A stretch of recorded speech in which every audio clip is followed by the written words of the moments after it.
Bine ați venit, familia Tarot Lovers! Haideți să vedem acum ce avem pentru voi. Deci, mai întâi de toate, va trebui să alegeți un pachet din aceste 3, după care vom vedea pentru fiecare în parte energia la ceea ce vă așteptați. Primul pachet, ce trebuie să știi și care este energia.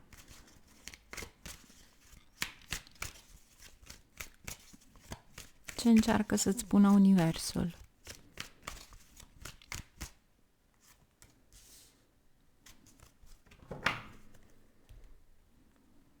Cel de-al doilea pachet.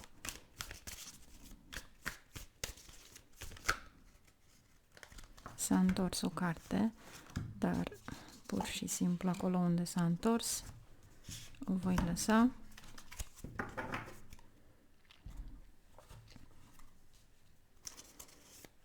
Ce trebuie să știi?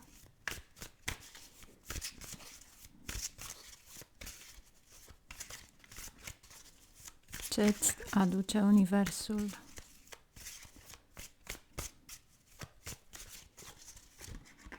Ok. Și acum haideți să vedem ce avem pentru fiecare. Prima carte.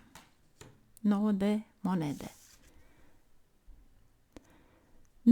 9 de monede pentru unii dintre voi poate este de fapt progresul vostru financiar, are de-a face cu succesul pe care îl doriți în muncă. În plus, aici este și ceva la care sunteți în zona de confort sau, mai bine zis, poate încercați chiar să vă faceți confortul propriu-zis. Deci, pentru unii dintre voi, posibil să cumpărați ceva pentru casă sau pentru voi personal, poate chiar vă cumpărați un cadou, o bijuterie.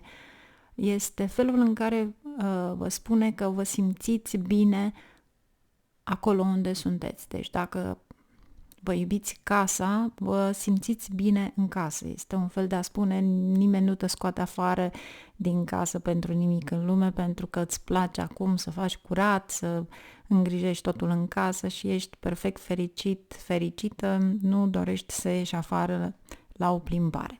Haideți să vedem acum ce avem aici.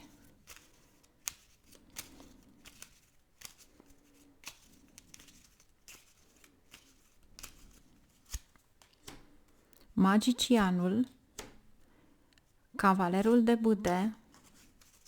Aici îmi spune că doriți să lucrați la ceva, la noi surse de a face bani. Pentru că magicianul este alchimistul și încerci să faci cu totul altceva sau noi surse. Nu neapărat să pleci din acel ceva. Aveți regina de bâte, cavalerul de monede. Ajutorul pe care îl aveți e posibil să fie din partea partenerului, a partenerei, iar aici aveți 3 de cupe, ceea ce veți face un progres financiar foarte bun, iar lumea posibil să țină de internațional peste hotare, 6 de spade, un tranzit sau o relocare, iar pentru unii dintre voi posibil să aveți o mare reușită. Fie semnați niște documente, fie ceva de genul la care aveți un mare succes. Iar 4 acela de bâte este succesul financiar, tranzitul pe care îl faceți, dar în același timp vă spune că orice ați face, dacă cineva lucrează pentru voi, acest rege este de fapt energia voastră. Va trebui să faci totul și să corectezi absolut totul. Este ca și cum ai fi un supervisor, cineva care ca tehnician știe totul și va trebui să rectifice absolut tot, să controleze, cu alte cuvinte, tot ceea ce faceți. Iar în materie de studii, aici li se spune studenților să depună un efort mai mare, dacă doresc să reușească, să meargă mai departe.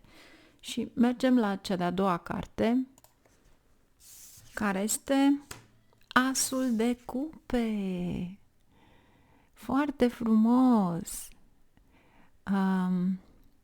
Posibil unii dintre voi să faceți donații, pentru că aveți acea cupă. Posibil să fie pentru o activitate religioasă, posibil să fie pur și simplu o donație unei organizații, nu contează care, dar este de fapt o donație în fața lui Dumnezeu. Ceea ce vă bucură enorm de mult, pentru că aici este ceva important care, în momentul în care voi oferiți ceva, poate oferiți chiar o floare. Vedeți, aici aveți și floare. Dacă oferiți o floare a norocului, mergeți să vizionați videoclipul de pe Astrovedic, cumpărați și dați și la ceilalți. Să nu simțiți niciodată invidie sau ură. Din iubire în iubire se duce. Deci voi, în momentul în care veți dărui mai multe flori, oamenii respectivi vor avea bani și în același moment bănuții aceia pe care și ei au și le aduci prosperitate în casa lor, veți avea binecuvântările lor și vor veni și la tine. Cu cât dai mai multe flori cadou, cu atât este mai bine, pentru că este o energie satvică, curată, pură, divină. Deci, poate că unii dintre voi chiar veți avea de face cu așa ceva. Haideți să vedem energia voastră.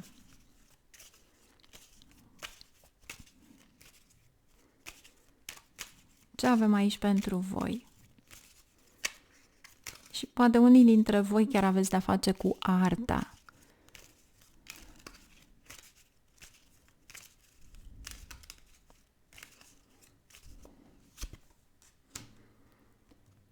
Lumea, 8 de cupe, 4 de săbii, diavolul,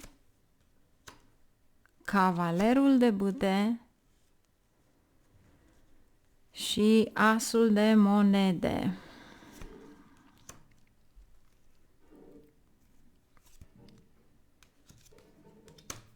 Doi de cupe, carul și 10 de monede. Ei bine, vreau să clarific diavolul și imediat vă spun ceea ce simt aici.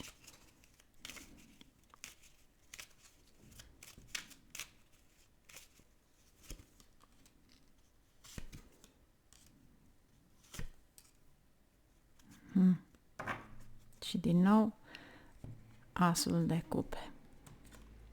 Da. Ce este frumos este că în relația voastră aveți o relație romantică, țineți foarte mult unul la celălalt, cei care aveți parteneri, cei care doriți într-adevăr să reușiți să găsiți pe cineva, cred că este momentul potrivit în care veți întâlni pe cineva, cei care aveți de rezolvat niște probleme legale, fiți foarte atenți și fiți foarte atenți la noutățile care vi se spun aici, niște informații, pentru a nu vi se pune piciorul pe cap și a vă pune într-o situație care nu este tocmai cea plăcută. Iar cu diavolul aici și lumea este Saturn, este karma, posibil pentru unii dintre voi să aveți o discordie, să zicem, cu unii membri de familie, posibil să fie frați mai mici, din cauza unei moșteniri sau cu privire la o moștenire, dar ceva este aici. Aveți tendința să lăsați totul pur și simplu, să nu mai aveți dureri de cap cu așa ceva. Aici eu v-aș spune că optul acela de cupe este să ieșiți din toxicitatea aceea, să dați la o parte acest lucru, pentru că Dumnezeu știe ce are de făcut, nu vă lasă, pentru că aveți încă o dată mesajul asul de cupe. Deci, poate că Dumnezeu iubește și omul cinstit și hoțul, dar când este vorba de dreptate, știți foarte bine cum se face. Și încă ceva, unii dintre voi, doiul acesta de cupe, carul și 10 de cupe, poate vă bucurați de o mașină. Poate chiar v-ați gândit să vă cumpărați o mașină. Este ceva foarte frumos. Dar în momentul în care voi activați ceva, activați o donație, activați ceva, ei bine, atunci încep să vină lucrurile. Iar aici, doiul acesta de spade, calul întotdeauna să știți că este o energie de apă și vă ajută foarte mult să vă aducă ceva benefic. Întotdeauna vă aduce benefic. Apropo, am pe Telegram la Vastu Orders tipurile de cai care se pun pe direcțiile respective și le puteți găsi și pe site-ul meu, cei care doriți să activați zona respectivă. Nu are nicio legătură cu nicio religie, ci pur și simplu energia specifică va activa zona respectivă în funcție de ce vă doriți să aveți. Iar aici, calul acela alb este energia care vine. Calul alb este de fapt guvernul, este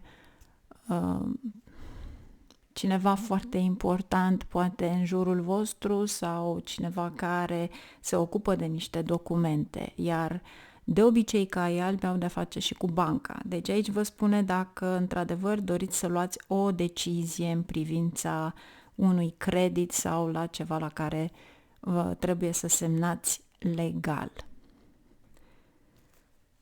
Mergem la cea de-a treia carte. Și cea de-a treia carte este 9 de cupe. Unora le place să le nevească, poate, sau aici. Poate sunteți îngrijorați că unele lucruri în afacere nu merg atât de repede și mai ales atunci când este vorba de ceva ce vine de la oameni importanți, cum este guvernul. Ei bine, știți foarte bine cum lucrează acest tip de muncă, birourile respective. Deci, ce v-aș spune eu cu noul acesta de cupe? Să mergeți cu accentul pe un interes, să zicem, pe o muncă creativă, ceva la care vă face plăcere, pentru a vă distrage din ceea ce se întâmplă în jurul vostru, pentru că nu dorești să ai de-a face cu niciun fel de incident care să nu-ți ofere, ia uitați ce s-a întors, Doamne. Împăratul și împărăteasa, cei singuri, apropo, posibil să aveți o cerere în căsătorie. Niciodată nu se știe. Eu ceea ce simt, asta spun aici. Ce trebuie să știm? Eremitul, 5 de cupe, echilibru, 7 de bâte, cavalerul de săbii și 9 de monede. Iar aici, iar ceva creativ, aveți asul de cupe, ce spuneam un pic mai înainte, un interes într-o muncă creativă, 5 de bâte, da, piața poate este plină cu tot ceea ce oferiți voi, dar va trebui să luptați pentru voi. Și 5-ul acesta de bâte și un interes aparte către ceva, iar aici aveți iarăși regele de bâte. Am senzația că este un incident mai vechi aici, care va reveni, dar se rezolvă.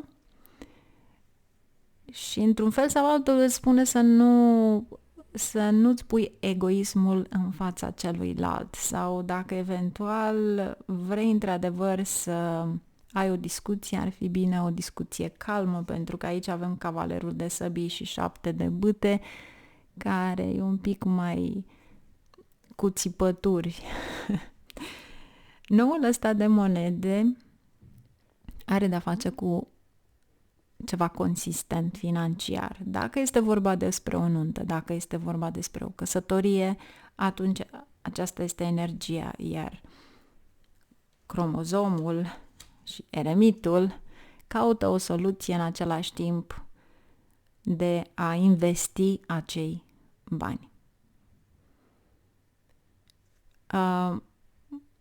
Văd că nu, pur și simplu, nu veți sta locului, deci veți munci foarte mult, energia care mi-arată, pentru a excela în ceva.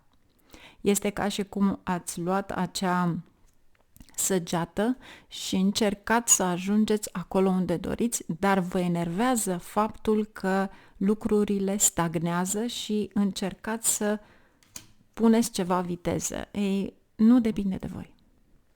E ceva acolo care vă spune să aveți răbdare, pentru că asta îmi spune aici cu 5-ul acesta de cupe. Va veni abundența, va merge, dar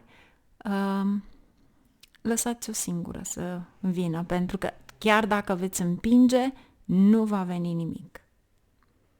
Aceeași energie are și aceeași viteză are. Înceată.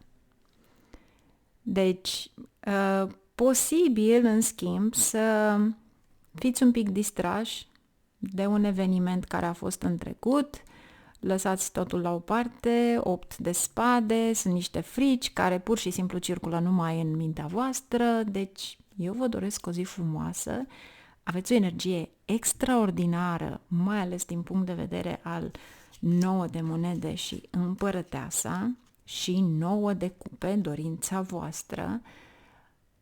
Vedeți că aveți mare grijă de ceilalți din jurul vostru și uitați de voi. Căutați o soluție administrativă pentru a fi mulțumiți atât voi cât și ceilalți din jurul vostru. Și încercați să nu faceți cheltuieli. Numai bine, la revedere!